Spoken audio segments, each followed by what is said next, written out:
Hello friends, I welcome you all on E achievers YouTube channel. तो हमने 51 puzzles की series start की थी IBPS RRB PO और क्लर्क प्रीलिम्स 2020 के लिए। तो उसमें ये 15th नंबर का पज़ल है। अब बात करें इस पज़ल की तो ये फ्लोर बेस्ड पज़ल है जो कि IBPS RRB PO प्री 2016 का एक मेमोरी बेस्ड पज़ल है। और ये जितने भी पज़ल्स हम कर रहे हैं ये सभी अपकमिंग बैंक्स के एग्ज़ाम्स के लिए इम्पॉर्टेंट हैं। तो चाहे वो IBPS PO का एग्ज़ाम हो या SBI PO का आने वाला एग्ज़ाम हो या कोई सा भी क्लर्क लेवल का एग्ज़ाम हो, उनके लिए भी इम्पॉर्टेंट है ये क्वेश्चंस। ओके, तो चलिए देखते हैं इस पज़ल को। तो आपको सबसे पहले क्या करना है, आपको इस वीडियो को पॉज करना है और खुद से ट्राई करना है इस पज़ल को सॉल्व करने का और देखना है कि आप कितने देर में इस पज़ल को सॉल्व कर पाते हो खुद से। ओके, तो चलिए स्टार्ट करते हैं puzzle. 9 people P, Q, R, S, T, U, V, W and X stay in a building but not necessarily in the same order. All of them belong to a different city of India और in given ये given cities हैं। तो क्या बोल रहा है कि 9 people हैं, ये जो गिवन है, ये एक बिल्डिंग में रहते हैं और ये जितने भी पर्सन हैं अलग अलग सिटीज़ से बिलोंग करते हैं। Okay, the building has 9 floors and only 1 person stage on 1 floor. इस बिल्डिंग में 9 फ्लोर्स हैं और हर फ्लोर पे सिर्फ एक ही पर्सन स्टे करता है।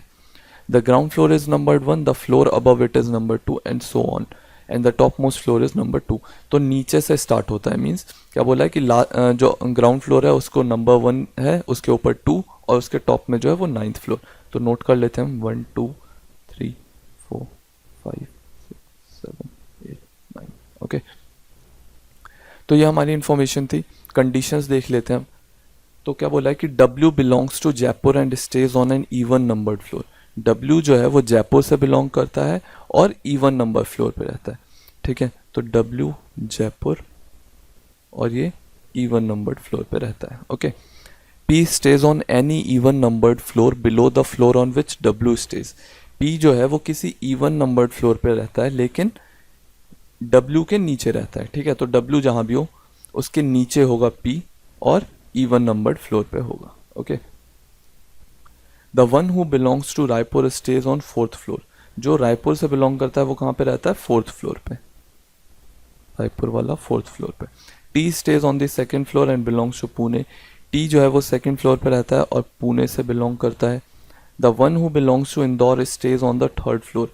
जो इंदौर से बिलोंग करता है वो 3rd फ्लोर पे रहता है। Okay, P does not belong to Kota. P जो है वो कोटा से तो बिलोंग नहीं करता है।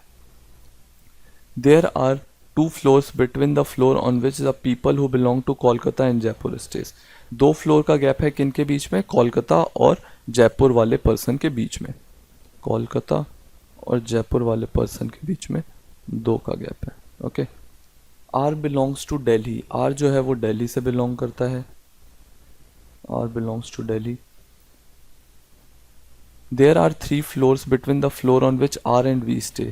3 पर्सन का गैप है R और V के बीच में, R और V के फ्लोर के बीच में। तो R और V के बीच में 3 का गैप है। Okay, S stays on a floor immediately above X's floor. S जो है वो immediately above किसके फ्लोर के रहता है? X के। X के immediate above रहता है S। Okay, There is 1 floor between the floor on which U and V stay. तो V हमने यहाँ पे नोट किया ही था, यहाँ पे 1 के गैप पे हम U को भी नोट कर देंगे। U does not belong to Indore. U जो है वो इंदौर से तो बिलोंग नहीं करता है। अब इंदौर जो था वो 3rd फ्लोर पे था तो मैं U के साथ लिख के ये लिख सकता हूँ कि 3rd फ्लोर पे तो U नहीं होगा। Okay, the one who belongs to Mumbai stays on the top most floor. जो मुंबई से बिलोंग करता है वो कहाँ पे रहता है? वो टॉप मोस्ट फ्लोर पे रहता है। तो मुंबई को मैं 9th फ्लोर पे प्लेस कर दूंगा। Okay, U does not stay on the ground floor. U जो है वो ग्राउंड फ्लोर पे भी नहीं रहता है। ओके, तो कंडीशंस हमने सारी नोट कर ली हैं। अब देखते हैं कि इन्हें हम प्लेस कैसे करेंगे। तो सबसे पहले तो हम वही करेंगे कि पहले देखें जो हमने लिखा है अपने टेबल में, डेफिनेट पोजीशंस जो उनसे रिलेटेड कुछ दे रखा है क्या कंडीशन में। तो देखें तो कुछ हमें ऐसा कुछ खास गिवन नहीं है, टेबल और कंडीशन में लिंक नहीं बना पा रहे हम। तो हम स्टार्ट कहाँ से करें इस केस में? अब देखो यहाँ पे हमें क्या गिवन है कि W जो है वो जयपुर से है और इवन नंबर्ड फ्लोर पे है। ठीक है, तो इवन नंबर हमें पता है कि 2 4 6 8 है। ठीक है, 2 जो है वो तो ऑक्यूपाई हो रखा है, T पुणे वाला उस पर बैठता है। 4th वाला भी ऑक्यूपाई है क्योंकि W जो है वो जयपुर से और 4th पे यहाँ पे जो बैठा है वो रायपुर से होता है। ओके, तो यानी कि 2nd और 4th पे W जयपुर तो नहीं आएगा। अगर मैं सिक्स्थ पे रख सकता हूँ उसको, ठीक है। तो अगर मैं सिक्स्थ पे रखता हूँ जयपुर वाले को, तो देखो एक और कंडीशन हमें क्या दे रखी थी कि कोलकाता और जयपुर के बीच में 2 पर्सन का गैप है। अगर मैं जयपुर को यहाँ पे रखता हूँ तो 2 पर्सन के गैप पे अगर मैं ऊपर की साइड देखूँ तो 1 2 यहाँ पे तो मुंबई है, ये नहीं हो सकता, यानी 1 2 मुंबई यहाँ पे भी नहीं हो सकता। तो यानी कि मैं डब्ल्यू जयपुर को 6th प्लेस पे तो नहीं रख सकता, 6th फ्लोर पे नहीं रख सकता, ओके। अब मैं डब्ल्यू जयपुर वाले को 8th फ्लोर पे रखूँगा, तो यहाँ पे जयपुर आ जाएगा और 2 के गैप पे कोलकाता में प्लेस कर दूंगा, तो कोलकाता वाला हो जाएगा 5th फ्लोर पे, ओके। तो यानी कि ये कंडीशन हो गई हमारी, ये वाली कंडीशन भी हो गई है। तो इसके बाद हमें क्या गिवन है कि W जो है उसके नीचे P बैठता है और वो इवन नंबर्ड फ्लोर पे है। तो या तो मैं P को 6th पे रखूं या फिर 4th पे रख सकता हूँ। सेकंड पे तो रख ही नहीं सकते क्योंकि यहाँ पे T पहले से ही है। तो मैं P के लिए 2 केसेस नहीं बनाऊंगा, ठीक है। हम दूसरा कंडीशन देखते हैं, इसको अभी हम रहने देते हैं। इसके आगे हम देखें तो क्या गिवन है कि R जो है वो दिल्ली से बिलोंग करता है और इसको 3 छोड़ के V बैठता है, ठीक है। तो आर दिल्ली के लिए मेरे पास 3 प्लेस है, यहाँ पे तो हम रख ही नहीं सकते क्योंकि यहाँ पे पहले से ही सिटीज़ हमने नोट कर रखी है। हमें दोनों पोजीशन जो प्लेसेस जो हैं वो खाली चाहिए। तो आर को मैं या तो यहाँ पे प्लेस करूँगा या फिर यहाँ पे या फिर यहाँ पे, ओके। तो अगर मैं आर दिल्ली यहाँ पे प्लेस करता हूँ और 3 छोड़ के वी लेता हूँ तो हमें यहाँ पे कुछ कंडीशंस चेक करनी पड़ेंगी। तो चलिए कंडीशंस चेक करने के लिए हम क्या करेंगे, अपने पेन का कलर चेंज कर लेंगे। आप भी एग्जाम में ऐसे ही करोगे कि जहाँ पे भी कंडीशंस चेक करना होगा आप पेंसिल का यूज़ कर सकते हो, ओके। तो आर दिल्ली को अगर मैं यहाँ पे रखता हूँ, ओके, आर दिल्ली मैंने यहाँ पे रखा तो 3 के प्लेस पे हो 3 प्लेसेस छोड़ के 3 फ्लोर्स छोड़ के यहाँ वी को प्लेस करेंगे, 1 2 3 वी आ जाएगा यहाँ पे। अब v को 1 छोड़ के हम u प्लेस करेंगे। अगर मैं u यहाँ पे प्लेस करता हूँ तो हमें क्या गिवन था, u जो है वो फर्स्ट पे तो नहीं है, तो यानी कि मैं u को यहाँ प्लेस नहीं करूँगा, u को मैं यहाँ पे प्लेस कर दूंगा, ओके। तो ये हमने प्लेस कर दिया। अब देखो अब क्या हुआ कि हम p को अभी भी 6th और 4th पे प्लेस करने के लिए अभी भी हमारे पास 2 पोजीशन है। तो अभी तक ये p का हमें कंफर्म नहीं हुआ है कि हम p को कहाँ पे प्लेस करेंगे, ठीक है। लेकिन देखो यहाँ पे क्या गिवन है कि s और x जो है वो साथ में, यानी कि x के इमीडिएटली ऊपर s है, यानी कि 2 प्लेस तो हमें साथ में खाली चाहिए। लेकिन अब तो 2 प्लेस कहीं पे खाली है ही नहीं साथ में, तो यानी कि हमने आर दिल्ली को यहाँ पे जो प्लेस किया है ये कंडीशन हो गई हमारी गलत। तो इसको हम कर लेंगे इरेज और फिर दूसरी कंडीशन में रख के देखते हैं। तो आर दिल्ली को अगर मैं यहाँ पे रखता हूँ और 1 2 3 वी, यहाँ पे वी हो ही नहीं सकता, 1 2 3 वी ऊपर भी नहीं हो सकता, ओके। तो ये कंडीशन भी हो गई हमारी गलत। तो एक प्लेस रह गया बस आर दिल्ली के लिए।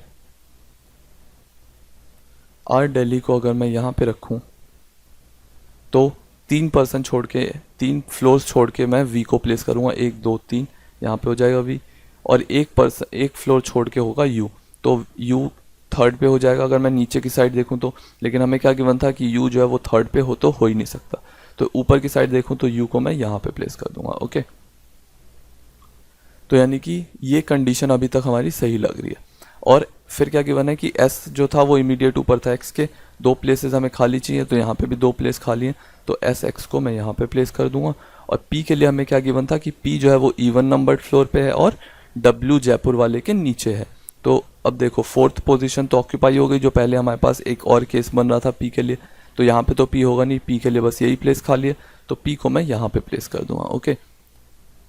फिर क्या गिवन था p के लिए कि p जो है वो कोटा से बिलोंग नहीं करता है। अब देखो हमारे पास 2 ही प्लेस खाली हैं जहाँ पे कि हम सिटीज़ रखें, तो कोटा p में नहीं होगा, तो कोटा कहाँ पे हो जाएगा, u में हो जाएगा, ओके। कोटा हो गया यहाँ पे, और p में p कौन सी सिटी से बिलोंग करेगा, यानी कि कौन सी सिटी रह गई है, तो सिटी रह गई हमारे पास रांची, तो रांची हम यहाँ पे प्लेस कर देंगे, यानी कि p जो है वो रांची से बिलोंग करता है। और एक पर्सन जो रह गया वो कौन रह गया, ये रह गया q, तो q को हम यहाँ पे प्लेस कर देंगे, ओके। तो ये पजल हो गया है हमारा कंप्लीट, हमने कंडीशंस प्लेस कर दिए हैं अपने टेबल में, ओके। और बात करें इस पजल को तो आप एक दूसरे तरीके से भी सॉल्व कर सकते थे, जैसे कि r के लिए हमने कंडीशंस देखी, आप वैसे ही p के लिए भी कंडीशंस चेक कर सकते थे, एक बार 6th पे प्लेस करके एक बार 4th पे प्लेस करके, ओके। तो वैसा भी कर सकते हो, लेकिन उस केस में आपको p का भी कंडीशन चेक करना पड़ता और r का भी कंडीशन चेक करना पड़ता। इस केस में हमने क्या किया, बस r का कंडीशन चेक किया है, ठीक है। p का कंडीशन हमें लास्ट में अपने आप प्लेस होगा, ठीक है। तो आप वैसे भी सॉल्व करके देखना, तो एक पजल को सॉल्व करने के बहुत तरीके होते हैं, तो आप डिफरेंट मेथड से पज़ल को सॉल्व करो ताकि आपको एग्ज़ाम में आप जब प्रैक्टिस में रहते हो तो आपको पता रहता है कि आप कौन सी अप्रोच उठाओगी, आप जल्दी से जल्दी पज़ल को सॉल्व कर लो। ओके, तो आप उस मेथड से भी ट्राई करके देखना एक बार। ओके, तो मिलते हैं नेक्स्ट वीडियो में 16 नंबर पज़ल के साथ। तब तक के लिए प्रैक्टिस करते रहिए पज़ल्स की जितने ज़्यादा से ज़्यादा। मिलते हैं नेक्स्ट वीडियो में। Thank you for watching the video.